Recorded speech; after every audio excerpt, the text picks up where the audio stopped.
네, 안녕하십니까, 광닭입니다. 자, 여러분들 배추 모종 다 심으셨습니까?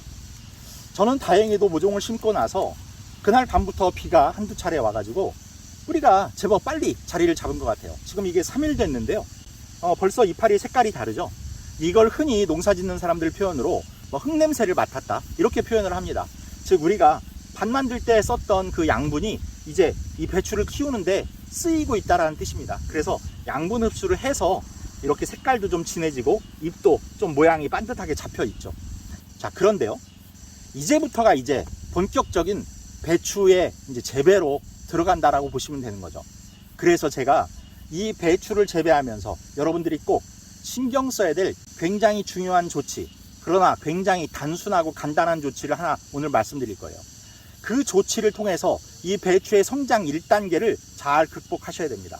그래야 여러분들 배추가 결구도 잘 되고 통큰 배추로 수확하실 수 있어요. 자, 그 내용이 무엇인지 지금부터 알아보도록 하겠습니다.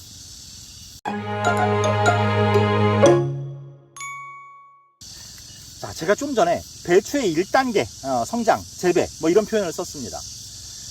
다른 분들은 이 배추의 성장 단계를 또 다르게 나눌 수도 있겠지만 저는 배추의 성장 단계를 한 3단계로 나누고 싶어요.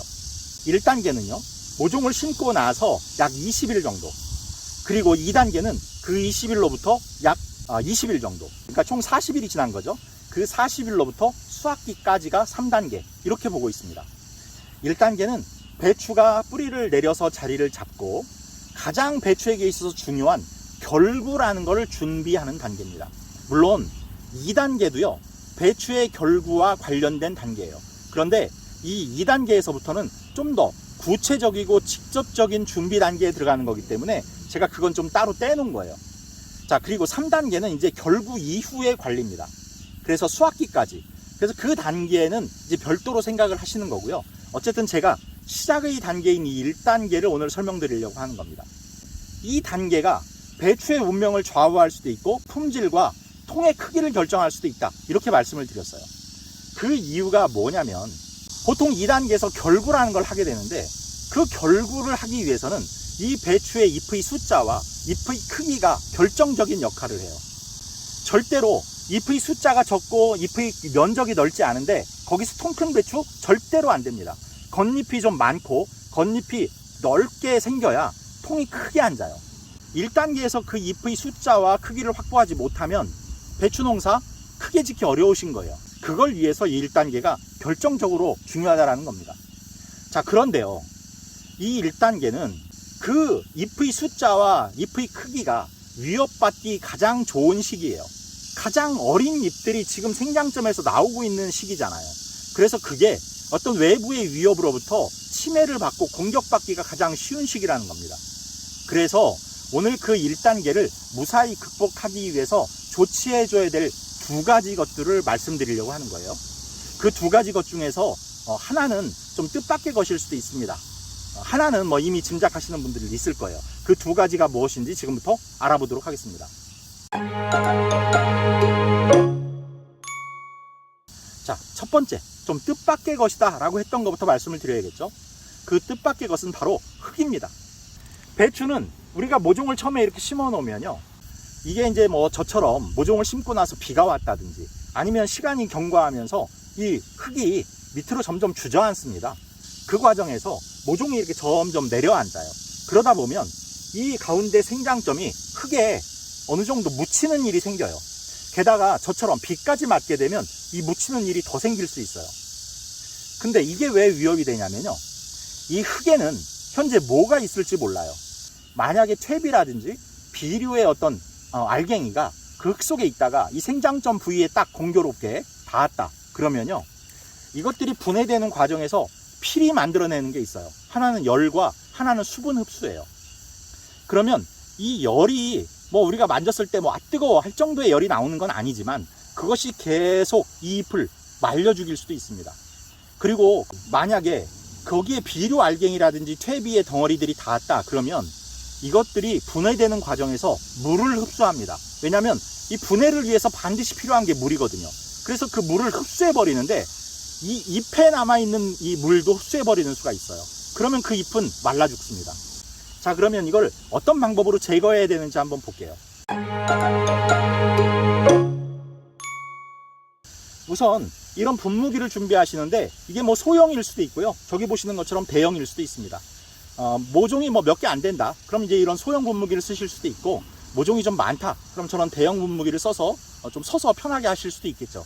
뭐 방법은 똑같습니다. 그럼 제가 이 소형 분무기를 가지고 방법을 한번 볼게요.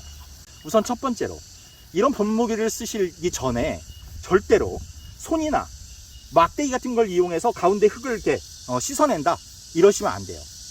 가운데 지금 이 생장점은 어리고 열이기 때문에 잘못하면 그걸로 훼손이 될 수 있어요. 그러니까 반드시 물을 이용하세요. 자, 그러면 이 분무기를 쓰실 때 사전 확인이 필요합니다.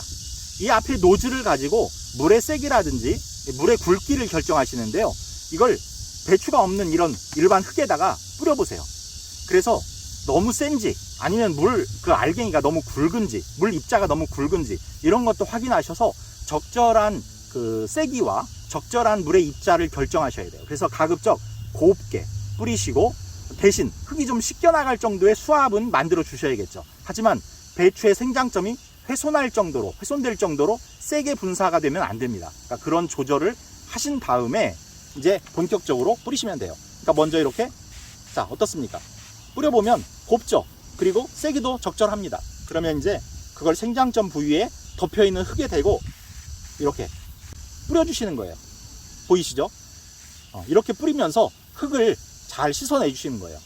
자, 그런데 가끔 이 안에 뭐 영양제라든지 아니면 뭐 어떤 살충제라든지 하는 것들을 넣어서 이렇게 뿌려주시려고 하는 분들이 있어요. 그런데 가급적이면 따로 해주세요. 왜냐하면 지금 안에서 나오는 이 생장점의 어린 잎들은 여려요. 근데 그것들이 잘못하면 진한 어떤 농도의 농약이나 영양제를 만나면 그 역시 또 훼손이 될 수 있어요. 그러니까 지금 나오는 이 새 생명들은 최대한 좀 아껴가면서 애지중지 해주셔야 돼요.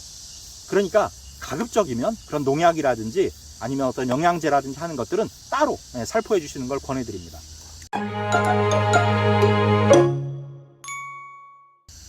자, 흙 말고 두 번째로 또 위협이 되는 존재가 하나 있습니다. 그게 바로 해충이죠. 해충. 뭐 나방의 애벌레들, 청벌레 뭐 이런 것들이 이제 이 안에 생장점을 갉아먹습니다. 그런데 이 생장점이라는 것이 얼마나 중요한 거냐면, 제가 초반에 말씀드린 것처럼 이파리 수가 최대한 많이 확보가 되고 가장 크게 확보가 돼야 통이 크게 자리를 잡습니다. 그런데요, 생장점을 만약에 그런 해충들이 먹어버리게 되면 좀 심각한 경우에는 모종을 뽑아서 다시 심으셔야 돼요. 그럼 너무 늦어져서 옆에 모종들한테 뒤처진다고 했어요. 그러면 양분의 손실도 생기고 시간도 늦어져서 결국에 문제가 될 수 있다라고 제가 전에도 말씀을 드린 적이 있어요. 그런데 그 생장점을 잃지 않았다 치더라도 어떻게 훼손이 됐는데 이게 다시 올라오게 되면요, 시간적으로도 많이 늦어지고요, 이미 잃어버린 이파리들은 그만큼 잎수가 부족해지는 결과를 갖게 되죠. 그리고 또 잎이 손상되면요, 그 성장점이 훼손돼서 새 잎이 나온다 하더라도 정상적인 결구를 하기가 어렵습니다. 제가 예를 하나 보여드릴게요. 지금 보시는 이 배추는 제가 여름에 심은 추석 배추예요. 그런데 왜 이렇게 해충 방제를 안 하고 엉망이 돼 있냐고요? 제가 실험을 하기 위해서 다른 배추는 해충 방제를 다 했어요. 이 포기만 지금 해충 방제를 하지 않고 놔둬본 거예요. 그러면 생장점도 멀쩡할 수가 없어요. 보실까요? 가운데 생장점 없어졌어요. 저 새 잎이 나온다 하더라도 잎수가 절대적으로 모자라고 또 이것들이 결구를 하기에도 문제가 생겨요. 막 잎들이 서로 얽히고 꼬이고 속이 차지도 않습니다.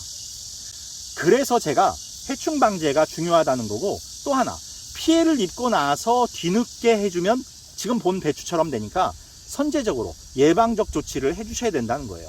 그래서 결론적으로 말씀드리면요, 이 1단계, 제가 20일이라고 이 1단계를 지정한 이유를 이제 아실 거예요. 1단계에는 다른 거 해주실 필요 없어요. 뭐 추비, 칼슘 공급 이런 거 하나 신경 쓸 필요 없습니다. 그래서 제가 따로 떼는 거예요. 이제부터는 20일 동안 가운데 생장점을 지키고 잎을 키워내는데 최대한 집중하시는 거예요. 그래서 토양이, 흙이 가운데 생장점을 어떻게 뭐 훼손시킨다거나 아니면 해충이 훼손시키는 걸 막아주는 조치에만 앞으로 20일은 몰두하십시오. 그래서 제가 초반에 그랬죠. 오늘 말씀드릴 내용은 굉장히 중요하면서도 굉장히 간단한 내용이다. 그런데 이걸 안 해주면 배추의 운명이 완전히 뒤바뀝니다. 나중에 2단계 들어가서 뭘 잘해주면 되겠지, 이미 늦어요. 그때는 잎을 새로 만들어낼 만한 시간적 여유도 없어요. 결구가 막 되기 시작하는데 그때 뭐 잎 만들어낸다? 절대로 통큰 배추 만들기 어렵습니다. 그러니까 이 20일 동안 최대한 많은 잎과 최대한 큰 잎을 확보하기 위해서 절대로 이 안의 생장점이 훼손되지 않도록 지켜주시는 걸 당부드립니다. 그거 하나만 해주시면 돼요. 이거 하나로 여러분의 배추의 운명이 결정된다면 안 해주실 이유가 없겠죠. 그래서 꼭 여러분들 올 가을에 이 방법을 하셔서 통큰 배추 수확하시기 바랍니다. 그러면 제 생각 나실 겁니다. 자, 풍성한 가을 수확 응원하겠고요. 구독, 좋아요, 알림 설정 부탁드리면서 인사드리겠습니다. 감사합니다.